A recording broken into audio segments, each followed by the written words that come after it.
اس لیے حضرت خواجہ معصوم رحمۃ اللہ علیہ اپنے مکتوبات میں لکھتے ہیں کہ سالک وہ ہوتا ہے کہ جس کی کیفیت ایسی ہو کہ حتی اذا ضاقت علیہم الارض بما رحبت.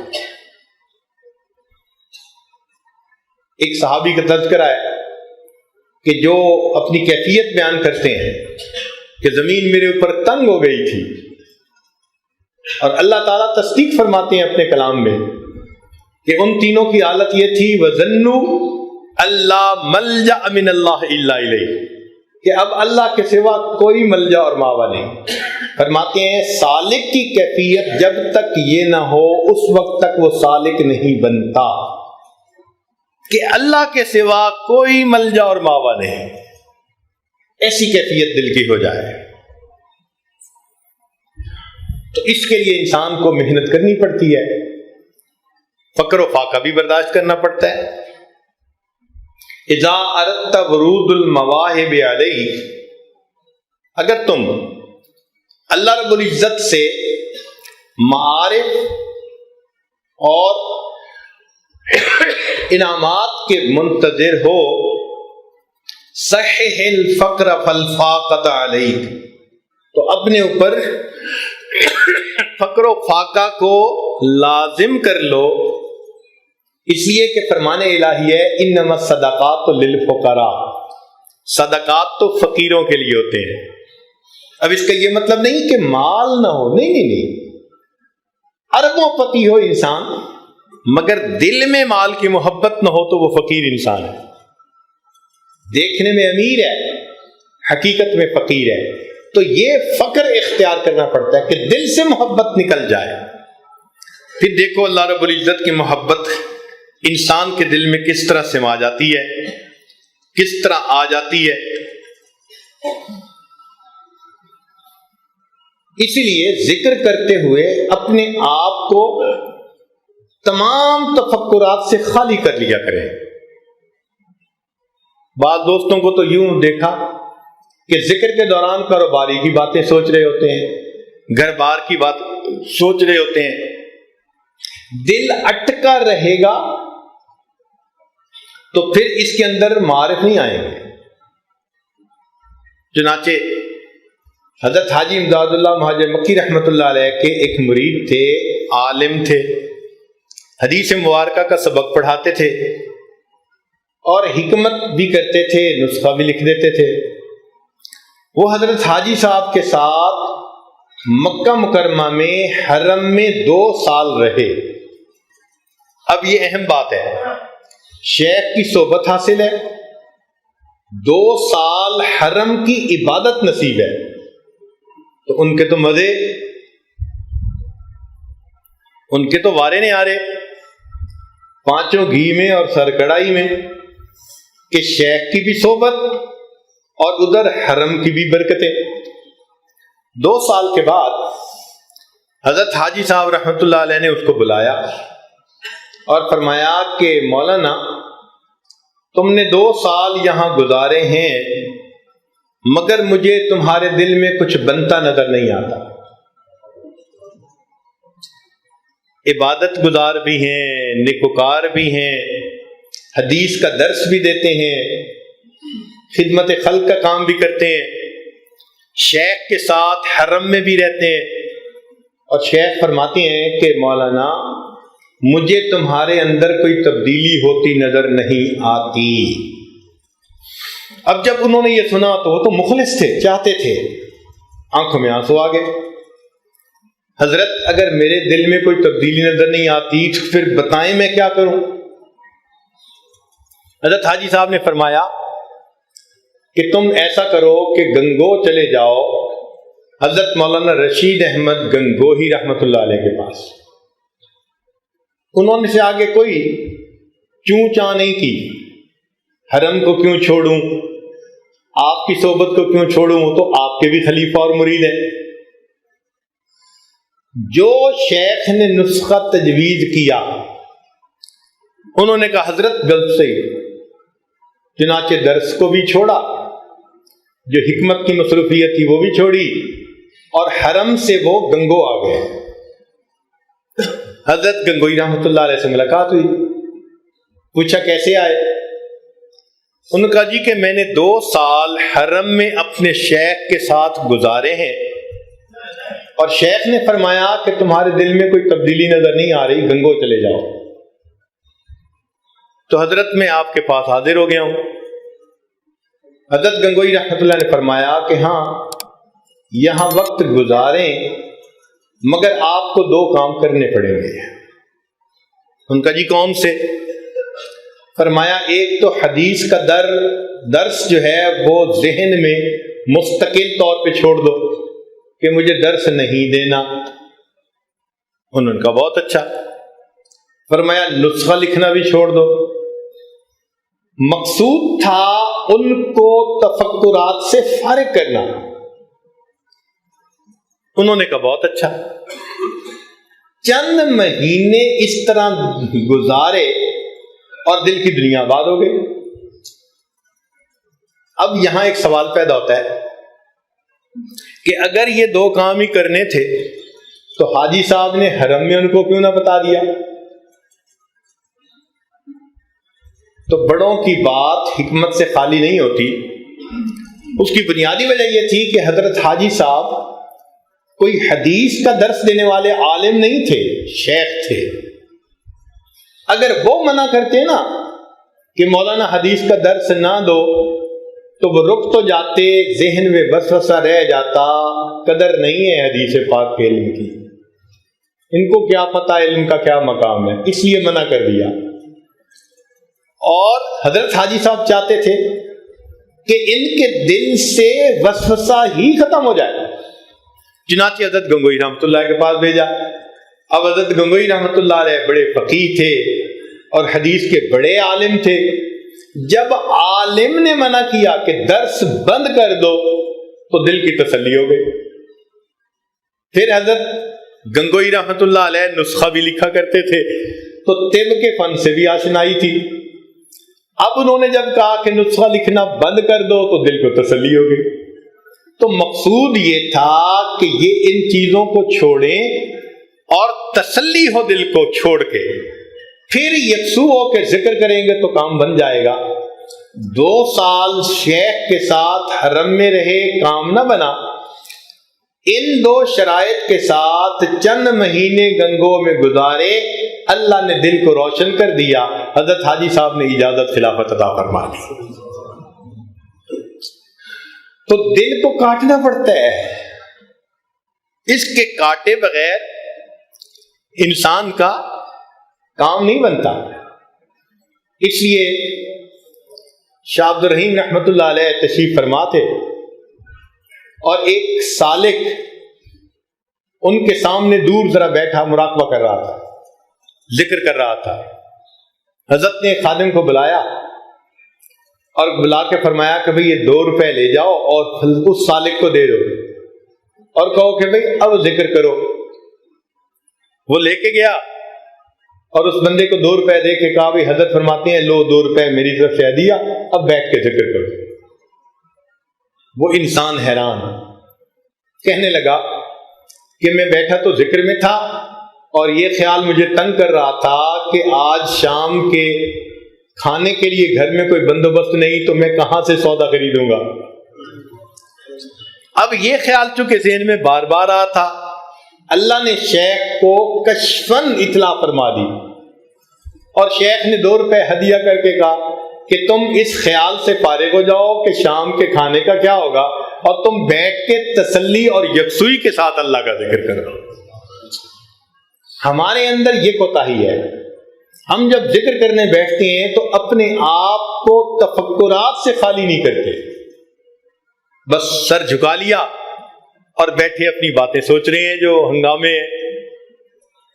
تو ذکر تب نفع دیتا ہے جب ذہن سے سارے خیالات کو ختم کر دیا جائے۔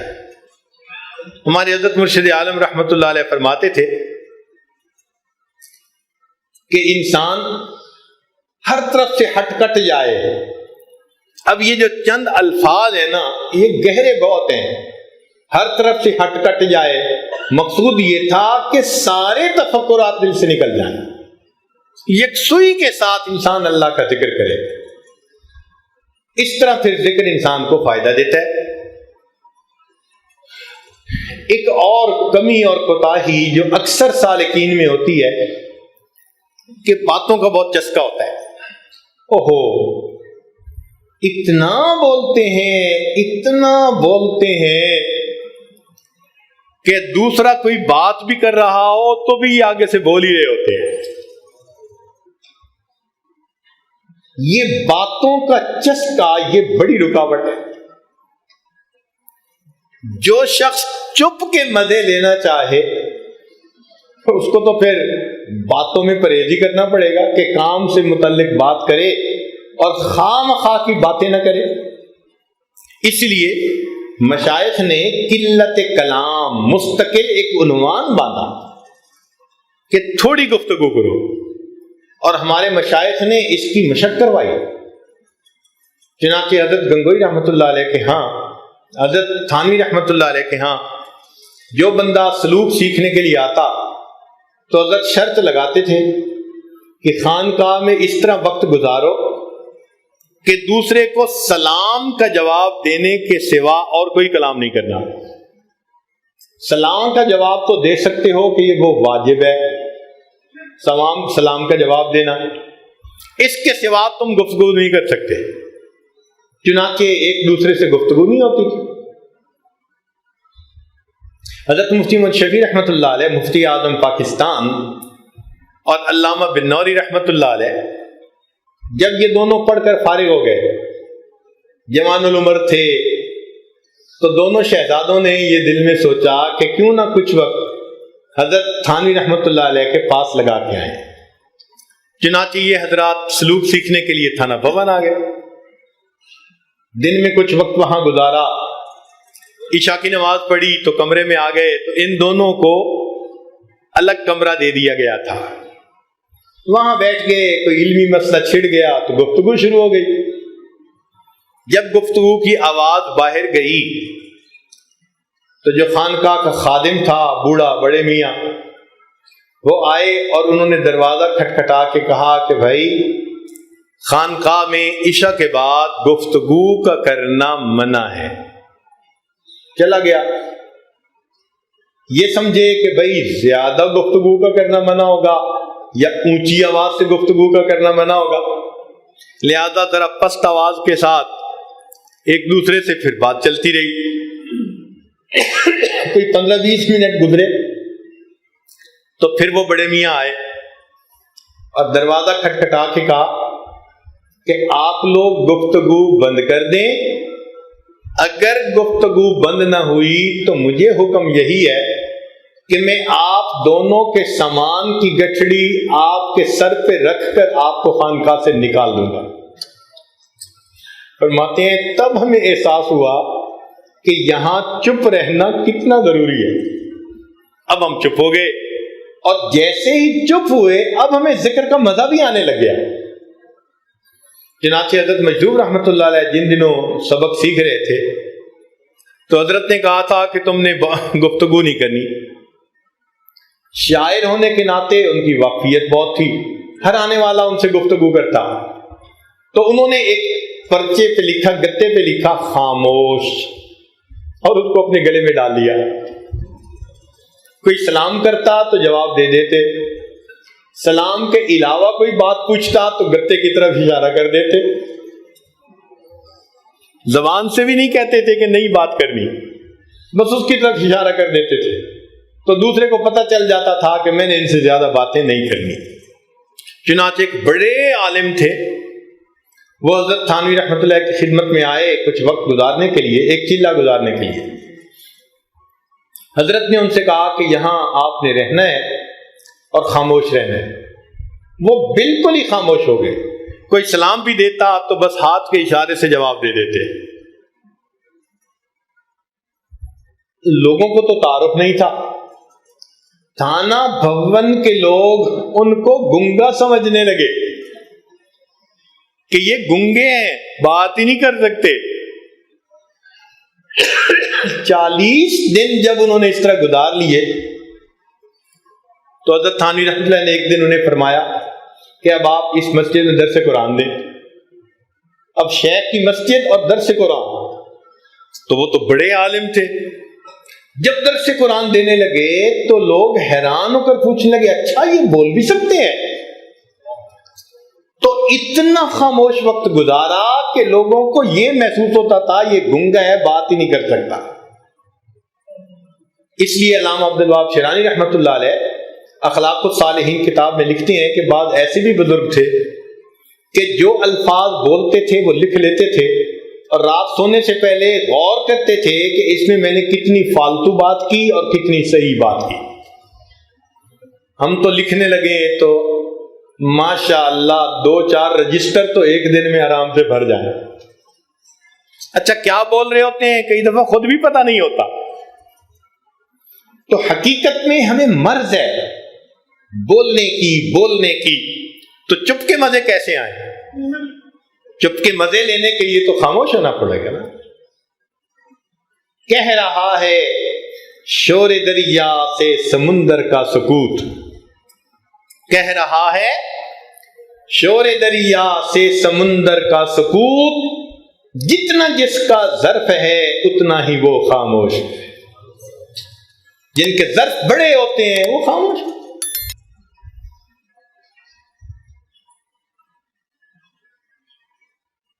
چنانچہ امام اعظم ابو حنیفہ رحمۃ اللہ علیہ کے حالات زندگی میں لکھا ہے کہ خاموش رہتے تھے اور ان کا کلام فقط سوال کا جواب ہوتا تھا. اور ہم نے واقعی دیکھا بڑے بڑے جو فقہا ہوتے ہیں، مفتی حضرات ہوتے ہیں، ان کی یہی کیفیت ہے. چنانچہ حضرت سید زوار حسین شاہ رحمۃ اللہ علیہ جنہوں نے عمدۃ الفقہ کتاب لکھی، آج جس دارالفتاء میں جائیں وہیں آپ کو ڈیسک کے اوپر وہ پڑی نظر آئے گی. بہت فقیہ النفس بزرگ تھے. علم اتنا تھا کہ جو بات پوچھتے بس اس کے اوپر بولنا شروع کرتے تو انسان حیران ہوتا تھا. ہم لوگ پہلی مرتبہ کوئی 30-35 یونیورسٹی کے اسٹوڈنٹ تھے جو ان کے پاس بیعت ہونے کے لیے گئے. ہمیں پتہ نہیں تھا کہ حضرت کی عادت کیسی ہے. ہم یہ سمجھے کہ ہم جائیں گے سلام کر کے بیٹھ جائیں گے اور حضرت بولنا شروع کر دیں گے اور ہم غور سے سنیں گے. ہم گئے، سلام کیا، جا کے بیٹھ گئے ادب سے سر جھکا کے. ہم بھی خاموش، حضرت بھی خاموش. 2 منٹ نہیں، 5 منٹ نہیں، آدھا گھنٹہ گزر گیا. بس حضرت تھوڑی دیر کے بعد سب کے چہروں کو دیکھتے اور پھر سر جھکا لیتے.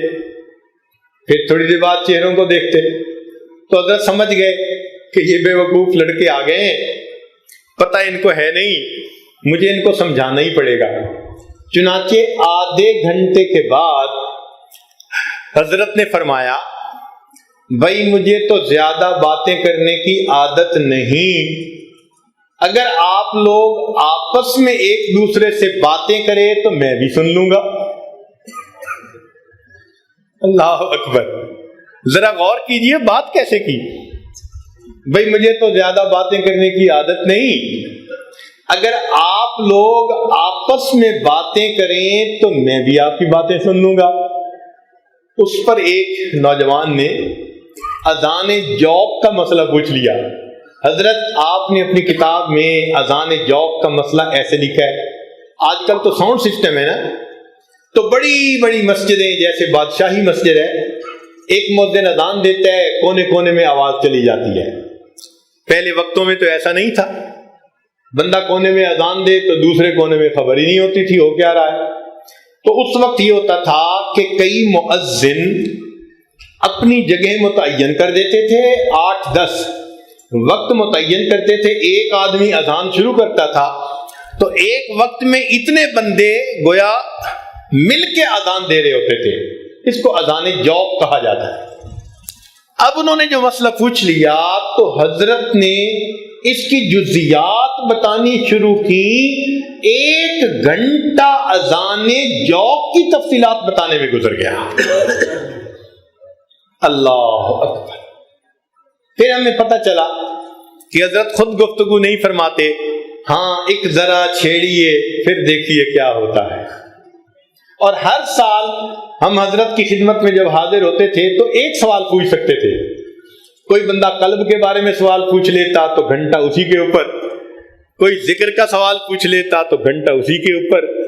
ایک سوال پوچھنا ہمارا کام ہوتا تھا, گھنٹہ ڈیڑھ گھنٹہ اس کی تفصیل یہ حضرت فرما دیا کرتے تھے. ایسے لگتا تھا جیسے ابھی تازہ مطالعہ کر کے آئے ہوں. تو اتنے علم کے بعد اتنی خاموشی, یہ عجیب بات ہے. اور یہ صفت اللہ نے امام اعظم رحمۃ اللہ علیہ کو دی تھی. علم اتنا تھا کہ مطلب ہے فقہا کے بھی امام بنے, اور پھر خاموشی ایسی کہ فالتو بات ہی نہیں کرتے تھے. تو ہم لوگ جو ٹر ٹر کرنے کے مریض ہیں نا, اس کی بنیادی وجہ کے اندر خالی ہے. حضرت خواجہ عبد المالک صدیقی رحمۃ اللہ فرماتے تھے ڈھول کیوں بجتا ہے؟ اندر سے خالی ہوتا ہے. تو ہم بھی اندر سے خالی ہیں, ڈھول کی طرح بج رہے ہوتے ہیں, اونچی آواز ہوتی ہے ہماری. جو بھرے ہوئے ہوتے ہیں وہ کام کی بات کرتے ہیں, وہ فالتو باتیں نہیں کرتے. اس لیے پھر فالتو باتیں جب کرنے کی مرض ہے, غیبت بھی ہوگی, کسی پر بہتان بھی لگائیں گے, یا کسی کے اوپر ہم بے جا الزام تراشی بھی کریں گے, کئی اور گناہ کے بھی مرتکب ہو جائیں گے. اس کا آسان طریقہ, پہلے تولو اور پھر بولو. اور ہم تو بولنے کے بعد بھی نہیں تولتے کہ کر کیا بیٹھے. اس لیے ایک تو ہے کہ ذکر انسان باقاعدگی سے کرے اور اپنے ذہن کو فارغ کر کے کرے, اور دوسری بات کہ کم بولنے کی عادت ڈالے. اس کا یہ مطلب نہیں کہ بیوی 10 باتیں پوچھے تو ایک کا بھی جواب نہ دے, نہیں. مقصد یہ کہ ہمارا کلام اکثر جواب ہونا چاہیے. کسی نے پوچھا, جتنے مناسب الفاظ ہوں اس میں جواب دے دیا, پھر خاموشی اختیار کر لی. اور عجیب بات کہ یہ چیز ملتی ہے احادیث سے. چنانچہ نبی علیہ الصلوۃ والسلام وحی نازل ہونے سے پہلے غار حرا میں تشریف لے جایا کرتے تھے. نبی علیہ الصلوۃ والسلام کا خلوت کو اختیار کرنا, اس کے اندر بھی کوئی راز ہے. گھر میں بھی تو عبادت ہو سکتی تھی, غار حرا جانے کی کیا ضرورت تھی؟ اور یہ نہیں کہ 1 گھنٹے کے لیے جاتے تھے, بلکہ سیدہ صدیقہ نانا روایت فرماتی ہیں کہ 1 ہفتے کا سامان لے کے جاتے تھے. چنانچہ ان عائشہ رضی اللہ تعالی عنہا انہا قالت اول ما بدأ به رسول اللہ صلی اللہ علیہ وسلم من الوحی الرؤیا الصالحہ فی النوم فکان لا یرا رؤیا الا جاءت مثل فلق الصبح ثم حبب الیہ الخلاء. کہ 6 مہینے تو نبی علیہ الصلوۃ والسلام کو خواب آتے رہے جو سچے ہوتے تھے, اور پھر اس کے بعد نبی علیہ السلام کو تنہائی اچھی لگنے لگ گئی. ثم حبب الیہ الخلاء وکان یخلو بغار حراء فیتحنث فیہ وہو التعبد. تو نبی علیہ السلام 1 ہفتہ کے لیے غار حراء میں تشریف لے جاتے تھے. یہ آخر کیوں؟ یاد رکھیں, غمزدہ دل ہمیشہ تنہائی پسند کیا کرتا ہے, اور جس کے دل میں اللہ کی محبت کا غم سما جاتا ہے اس کو بھی تنہائی اچھی لگنے لگ جاتی ہے. یہ غمزدوں کی نشانی ہوتی ہے. ان کا جی چاہتا ہے کہ ہم ہر کسی سے الگ ہو کر ہم ہوں اور شغل یاد دوست, سارے جھگڑوں سے رہائی ہو گئی, ایسی کیفیت ہو جائے.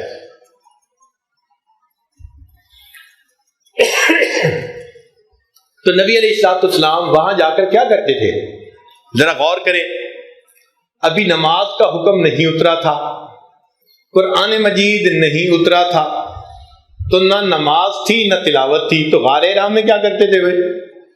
تو غار حرا میں بیٹھ کر ذکر اللہ کی یاد کیا کرتے تھے. دن رات 1 ہفتہ اللہ کی یاد میں گزار دیا, اور اس پر نبوت کا پھر جو ہے وہ نور ملا, نعمت ملی. تو ہم اگر چاہتے ہیں کہ ہمیں بھی اللہ رب العزت سے محبت کی نعمت نصیب ہو تو ہمیں بھی کچھ نہ کچھ وقت تو تنہائی میں لگانا پڑے گا نا. یہاں تو فرصت ہی نہیں ہوتی. مراقبہ کرتے ہیں اور جی وقت نہیں ملتا. بھائی کتنا مراقبہ کرتے ہیں؟ وہ جی 5 منٹ اور 10 منٹ. جو بچہ پہلی کلاس کا طالب علم ہو اور وہ روزانہ 5 منٹ سبق پڑھے وہ اپنے امتحان میں پاس نہیں ہوتا. تو پہلی کلاس کا بچہ روزانہ 5 منٹ پڑھ کے پہلی کلاس میں پاس نہیں ہوتا. یہ تو ولایت کا امتحان ہے، تو 5 منٹ مراقبہ کر کے ولایت کے امتحان میں پاس ہو جائیں گے. چنانچہ اس کے کوئی اثرات ہی مرتب نہیں ہوتے.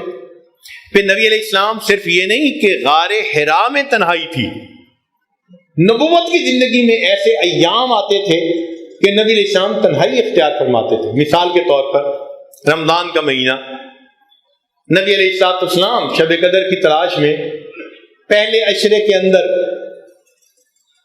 آپ صلی اللہ علیہ وسلم نے اعتکاف فرمایا، پھر صحابہ نے بھی اعتکاف کیا، پھر دوسرے عشرے میں بھی اعتکاف فرمایا، اور دوسرے عشرے کے بعد حدیث پاک میں آتا ہے کہ نبی علیہ السلام نے جو اپنا چھوٹا سا خیمہ بنایا ہوا تھا اس میں سر مبارک نکال کر صحابہ کو فرمایا کہ شب قدر نہیں ملی، میں تیسرے عشرے میں بھی اعتکاف کروں گا. اب بھئی اگر مسجد میں ہی وقت گزارنا تھا تو چند لوگ ویسے بھی رہ سکتے تھے، مگر اس طرح ایک دوسرے پر نظر پڑتی تو تخلیے والی کیفیت نہ آتی. چنانچہ اس کے لیے خیمہ بنا دیا گیا. تو خیمے کا لفظ بتا رہا ہے کہ کٹنا مقصد تھا اوروں سے. یہ کیفیت ملے تنہائی کی تب دل اللہ سے واصل ہو. اسی لیے نبی علیہ السلام کے لیے ایک جگہ تھی، یہاں آپ کی چارپائی تھی، اور اس جگہ آج بھی ایک ستون بنا ہے جس کا نام استوانہ سریر ہے. تو نبی علیہ السلام کا اعتکاف میں اس طرح وقت گزارنا یہ امت کو تعلیم تھی کہ تم بھی اپنے من کی دنیا آباد کرنے کے لیے اس طرح وقت گزارا کرو. پھر نبی علیہ السلام نے ایک مرتبہ سجدہ شکر ادا کیا. حدیث پاک میں آتا ہے بہت لمبا. وہ سجدہ شکر مسجد میں بھی ادا ہو سکتا تھا، گھر میں بھی ادا ہو سکتا تھا، مگر نبی علیہ السلام نے ویرانے میں سجدہ شکر ادا کیا. تو یہ ویرانے میں جا کے سجدہ شکر ادا کرنے کا کیا معنی بھائی؟ کہ نبی علیہ السلام چاہتے تھے کہ ایسی کیفیت ہو کہ بس میں ہوں اور میرا پروردگار ہو، اس کیفیت میں سجدہ کروں. چنانچہ نبی علیہ السلام نے اس طرح سے سجدہ فرمایا، اس طرح سے سجدہ فرمایا. اور محبوب صلی اللہ علیہ وسلم کی کیفیت کئی مرتبہ ایسے ہو بھی جاتی تھی. حدیث پاک میں ایک عجیب بات ہے، حدیث مبارکہ میں ایک عجیب واقعہ ہے کہ نبی علیہ السلام ایک مرتبہ تشریف فرماتے، سیدہ عائشہ صدیقہ رضی اللہ تعالیٰ عنہ سامنے آئیں تو نبی علیہ السلام نے پوچھا من انتا، تو کون ہے؟ اب ذرا غور کیجئے کہ عورت کو تو انتی کہتے ہیں، مگر محبوب صلی اللہ علیہ وسلم نے پوچھا من انتا، تو کون ہے؟ انہوں نے فرمایا عائشہ. فرمایا من عائشہ، عائشہ کون ہے؟ اپنی بیوی پہچان نہیں ہو رہی. عائشہ کون؟ ہمارے ساتھ واقع ہوتا تو جھگڑا شروع ہو جاتا. بیوی کہتی جی اب تو ہم کون ہو گئے، اور روٹ کے میکے چلی جاتی. تو جب نبی علیہ السلام نے فرمایا من عائشہ، عائشہ کون؟ انہوں نے کہا ابو بکر کی بیٹی. فرمایا من ابو بکر، ابو بکر کون ہے؟